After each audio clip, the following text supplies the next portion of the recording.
And we are live streaming on YouTube from the International Manufacturing Technology Show. By now, our listeners know that this is the largest show of its kind in the Western Hemisphere. And we have been at the Smart Force Student Summit powered by AMT all week long.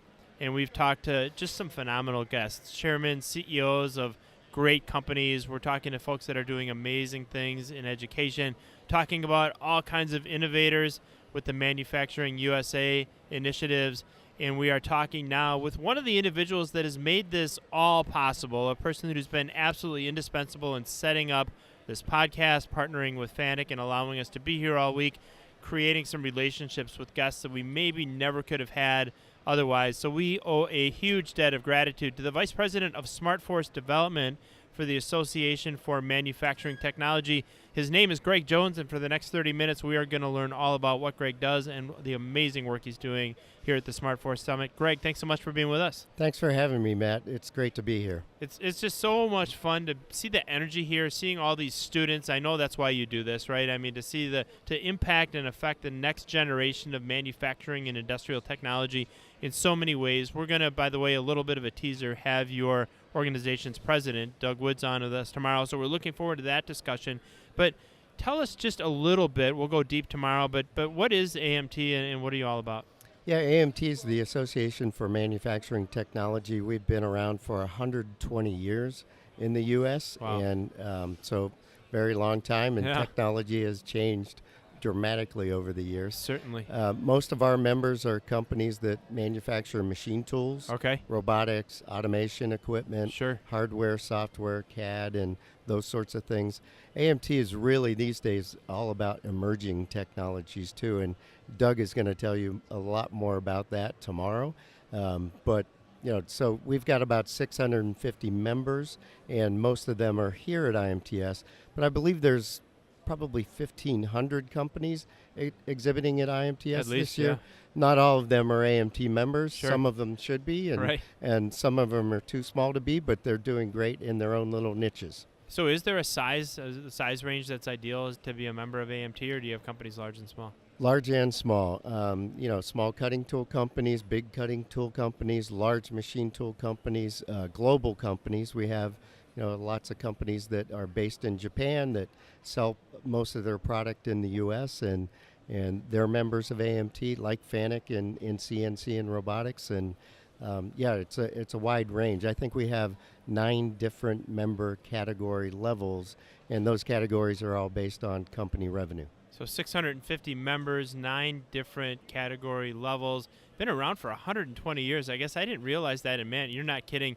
Manufacturing technology has absolutely changed. I wouldn't even say in 120 years, of course, in the last 120 months, right? I mean, that last 12 months. We think about being here at IMTS 4 years ago, the last time we were all together, and just the emerging technologies that are on the floor here this year that didn't exist 4 years ago. I mean, even that is blowing my mind and creating a huge need for this next generation of technician, the next generation of skilled manufacturing talent, industrial talent. I know that's your primary focus as the Vice President of Smart Force Development.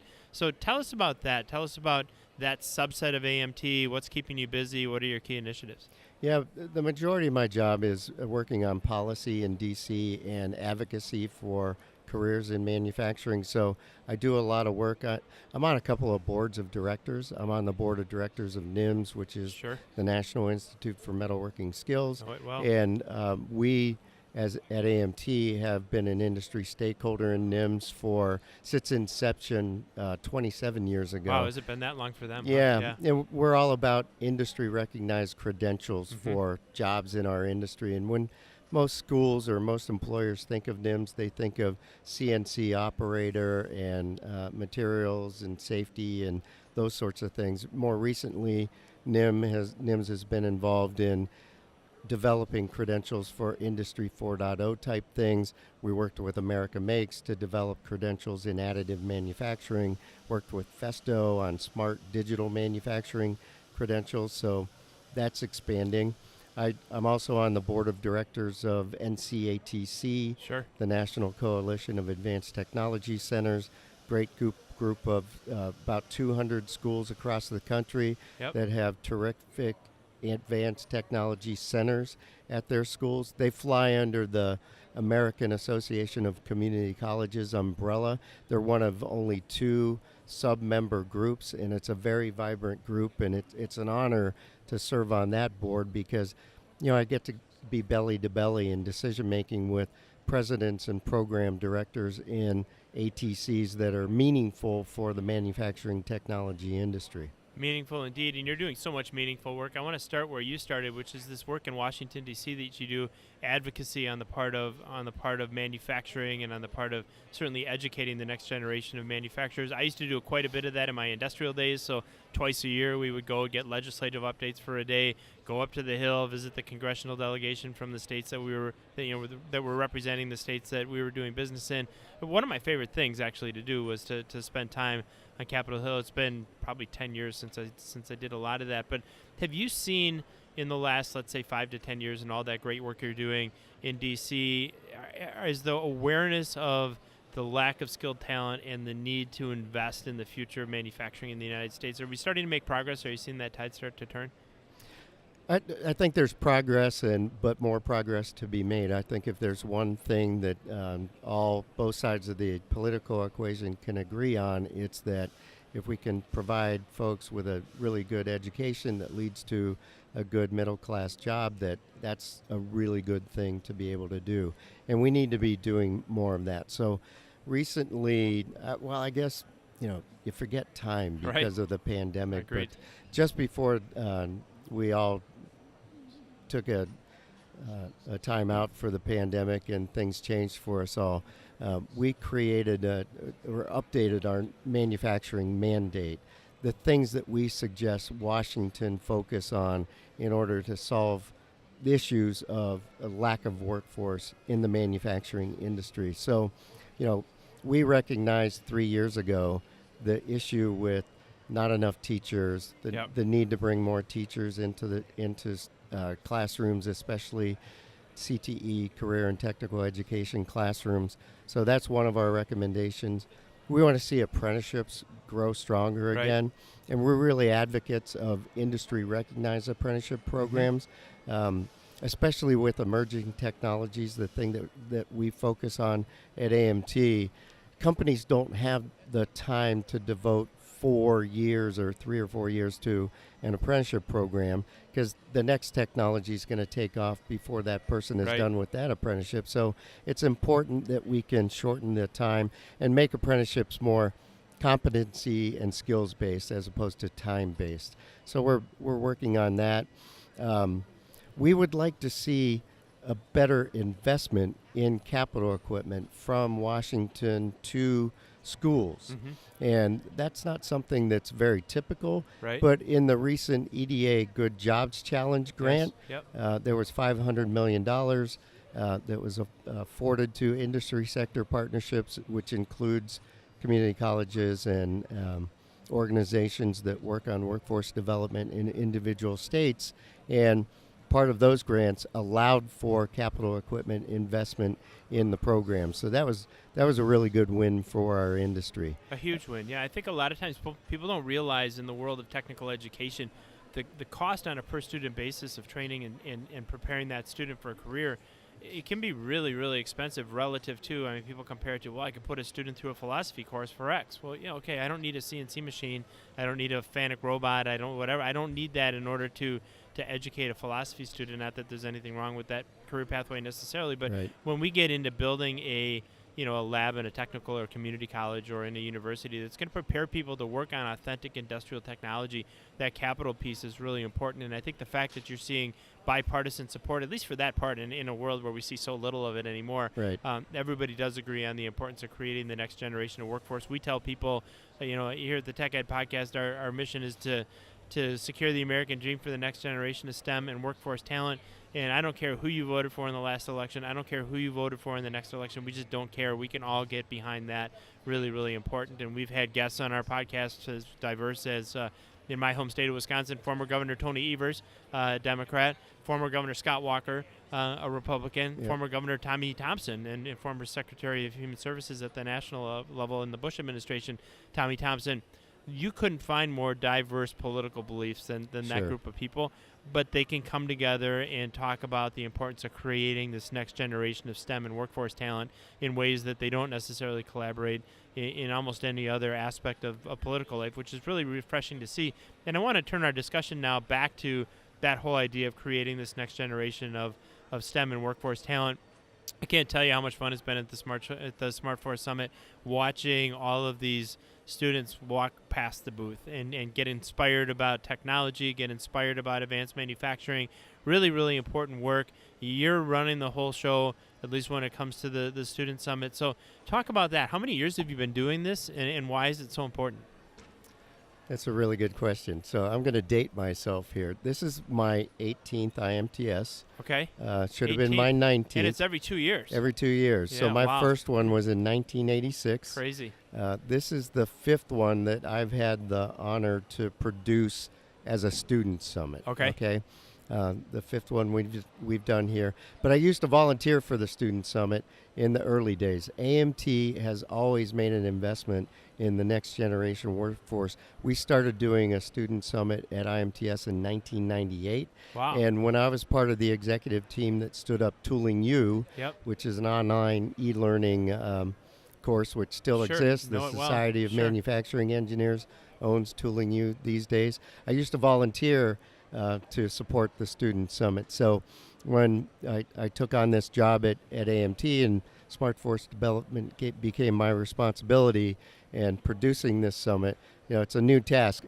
In my career, I was never really much of an event planner, Okay. but I learned how to do that from my colleagues who are in the exhibitions department at AMT. So this is the largest student summit that we've ever produced from a square footage standpoint. Okay. The floor plan, we have more exhibitors here than we have ever had before. Wow. Some of them brand new, not just Tech Ed podcasts. Right. We're happy to glad have be you one here. of them, of course. Yeah, we've got SMC, we've got Boston Dynamics, we've got a few others that are here that Sure. weren't here before. Yep. And just, during this week, I've had visits from other companies who've come down here, seen this for the first time. They're interested in joining us again in 2024, so we're really happy about that. Thank you. The Great important progress. thing is this is all give back for our manufacturing community, right? Right. My board of directors allows this thing to happen, and we don't charge for booth space. Right. We don't charge for admission.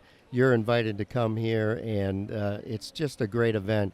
I've had a couple of the exhibitors tell me they've had students in their booth who've made mention to them that they feel like they're the only student in the building Yep. because we're allowing them to put on VR headsets and get their hands on robots and just engage with the technology that's down here. And it's really heartwarming to hear comments like, I feel like this was done for me Right. here. Yep. It's so important. I heard that from one of the exhibitors yesterday. They had a student that walked by and said, "I feel important." That student feels important, and that is so important. We do so many things. A lot of times people will say, "Why do you do all these STEM fairs and you do all of these these events to inspire young people around careers in manufacturing?" Nobody pays us to do any of that. It does. Right. The Tech Ed podcast. Nobody's paying us to necessarily do that work. Why do we do it? And the answer is that it's important work, and that we really do need to secure the American dream for the next generation. I saw so many lives change during my 25-year career in manufacturing, just fundamentally. And it was people that started out sweeping the floor, ended up running the company, or paused anywhere along the way, had an amazing and incredible career choice, or got a huge head start through a third-party certification, an industrially backed certification at a technical college, what have you. It's just an amazing place to work, and that if there's one message that we hope our students are hearing, it's that manufacturing jobs should be and careers should be on your radar. They're not, it's not a life sentence. You can start out in manufacturing and go through a whole path that takes you almost anywhere, to an engineering job, to Maybe even own your own job. company someday. Exactly right. Yeah. Maybe even own your own company. And I tell people, you start out, no knock on the healthcare world. I worked in that world for a number of years. You start out sweeping the floor, in the hospital, the odds of you becoming the hospital administrator, almost zero. You Right. start sweeping the floor in a small to mid-sized manufacturing company and being the CEO of that company and being the owner of that company, that is on your radar if that's something you want to work toward. And that doesn't happen almost anywhere else, but it still happens every day in manufacturing. We know that's true of some of our AMT member companies. Yeah, Yeah. I'm sure it is. Yeah, absolutely. It's amazing how many people you cross paths with. I had Tony Nicewander on the other day, the president and CEO of APT Manufacturing Solutions. Mhm. Started out as a welder. Now owns a huge integrator, a huge level 4 FANUC integration company. So it's not just a dream. It is something that happens, and you're helping secure that dream here at IMTS in really, really cool ways. How many students are coming through? Do you have any idea how many are going to be through here? Oh, I have every idea. Okay. Yeah. And I get an email update at 5 a.m. every morning for the schools that have pre-registered to come the previous day. They're going to be coming here tomorrow. It's Okay. Thursday this week. Yep. We've seen more schools register here on site. We are approaching 11,000 students Wow. who are pre-registered and have attended, and will continue to show up here on Saturday. We're going to have first robotics teams, Right. scouts and scout leaders. We'll have a lot of homeschooled parents with their young Sure. families.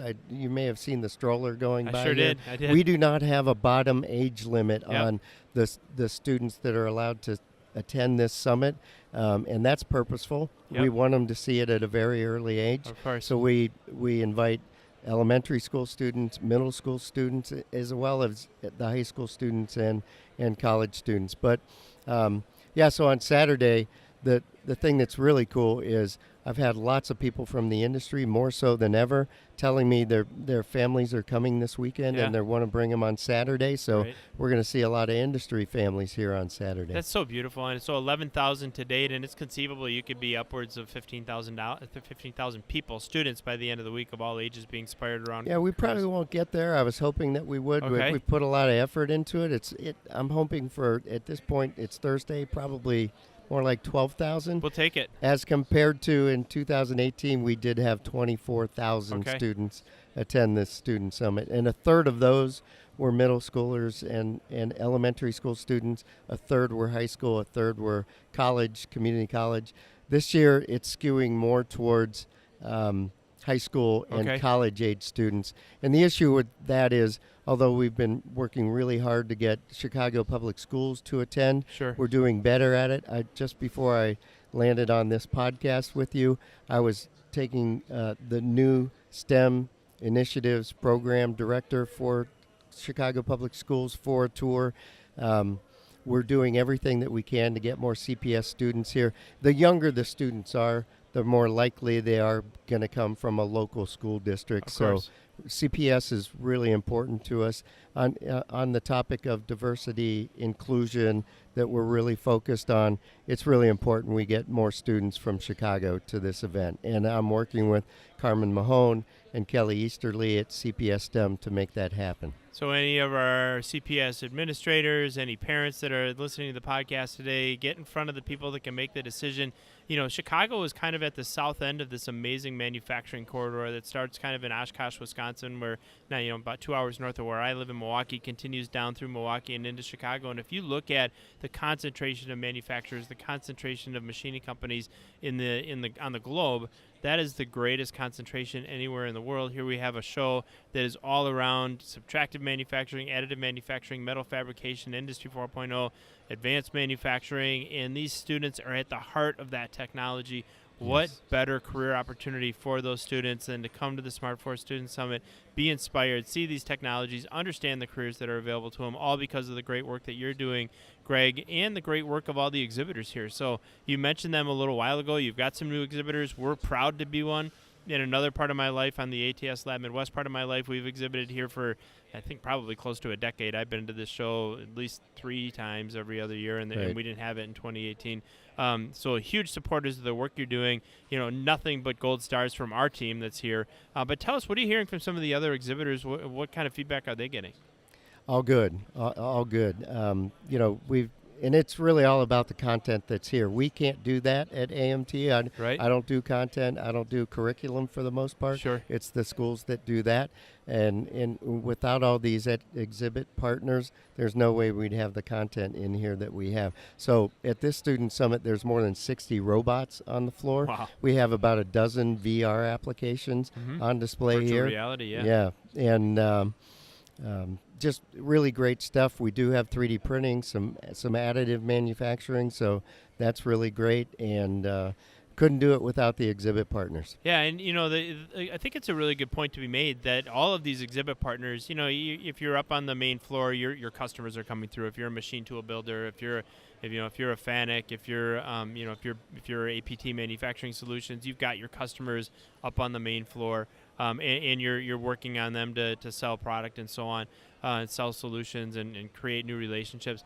Down here in the SmartForce Student Summit, nobody's selling anything. It's just all about giving these students great experiences. You do have educators that are coming through and seeing some cutting edge technology. I don't want to make light of that, but Sure. but it's really about the students, and it's really about creating those experiences. So when we look at 60 robots, you mentioned more than a dozen virtual reality applications these students can experience. You've got all kinds of additive 3D manufacturing. We've had the institutes on this week talking about the great technology that they're offering and demonstrating.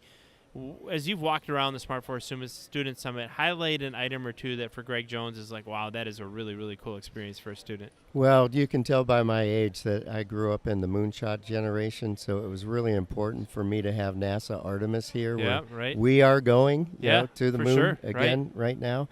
You've had NASA astronaut Don Thomas on. We did, and this, thanks to you, by the way, Yeah. and that was a really special episode for me. Right. So I geek out at space-related I things, do. so I'm really happy that we had NASA here this time. Boston Dynamics with Spot the Robot Dog. That's been interesting attraction, really, and the technology Right. that it can show. So those are really important things, and just great to have FANUC and all their resellers here. FANUC, Paul Aiello, Mike Chico, that whole team that we work with, they really go all out to support students in the next generation. And you're right, we're not really trying to sell anything here, but we do sell product to schools as a result of the for Student Summit. And that's a good thing, because our purpose is to show the manufacturing technology classroom of the future from Right. the viewpoint of industry. Yep. So we want to show that to these educators and administrators who are coming through here. And the end result does become better ATCs, better program labs in CNC, Exactly. and robotics and mechatronics and every other discipline, because this is where the jobs are, and they're really good, high-paying jobs. Some of the best conversations we've had this week are with technical college instructors, high school teachers that are coming in and saying, especially if they haven't been to something like this before, I had no idea that all of this was possible. And so, specific to the FANUC booth, whether it's a CNC simulator, whether it's a cert cart. I mean, obviously, tons and tons of cert carts now over. We had Mike Chico on this morning talking about more than 1,500 cert schools around the country, and so Right. we've got these educators that are coming in and seeing that. And Mike, by the way, you mentioned him and Paul Aiello and their great support of education. Both great friends. I've been actually to Tokyo twice with Mike Chico in the last 6 years, and have really developed, I think, an interesting and a friendship based on mutual respect and all the great things that he's done at FANUC and the things that we've been able to do in education and in an industry. So just nothing but great things to say about that group. You talk about Boston Dynamics. We had Caleb Sylvester, who is they're basically an international business development person, on with us yesterday morning. And we've had some great conversations, but just a great, wonderful conversation for me to think about, for folks that maybe didn't tune into that episode, go check it out. But we talked about Spot the Dog. It's it's basically, it looks like a dog, but it's a robot, and you can deploy this thing in all kinds of amazing places in manufacturing, doing things like doing leak detection, going into like a nuclear power plant that maybe you can't put a person in, you can put a robot in there. Right. Really, really cool technology, and I'm with you. The highlight of my week, or at least one of several. Don Thomas. I mentioned to him, Dr. Don Thomas, the NASA astronaut, space shuttle astronaut. When I was a kid, and this was during Viking 1, right? So that was the visit to Mars with the rover, and we'd have these pictures, which at the time were huge. Just like beautiful pictures, camera technology then not being anywhere near what it is today. but they had these pictures in the newspaper. I cut them all out. I built a whole scrapbook. I'm sure my mom still has my scrapbook somewhere. and we talked about that, and Don was like, I did the same thing. Yeah. He had a scrapbook too when he was a kid. So credit to you and to AMT for all these great guests that you managed to bring on board with us, and just seeing so many cool technologies while we're here this week. So we talked about your favorite experiences. We talked about the exhibitors here. We talked about all the incredible technologies on offer here at IMTS, both in the Smart Force Student Summit and up on the main floor. So we're going to leave you with one opportunity to answer one last question, Greg. And it was all your experience. I mean, 18 IMTS shows. And again, every other year that covers some 34, 36 years, something like that. You have seen a ton. You know a ton about manufacturing technology. You're involved with every major manufacturing organization when it comes to education. So with all of that background and all that experience, if you had one piece of advice to give to one of these high school sophomores that we've seen just being intrigued here at the Smart Force Student Summit this week, what would that one piece of advice be? I do this all the time because friends, family, neighbors, people that I talk to, they know what I do for a living. Sure. They all ask me for my advice, and that what I say to them is, you've seen the movie The Graduate, correct? Right, yeah. Yep, there's that famous scene where the friend of the family informs Dustin Hoffman in his role that he should go into plastics. I don't suggest that necessarily. My word is mechatronics.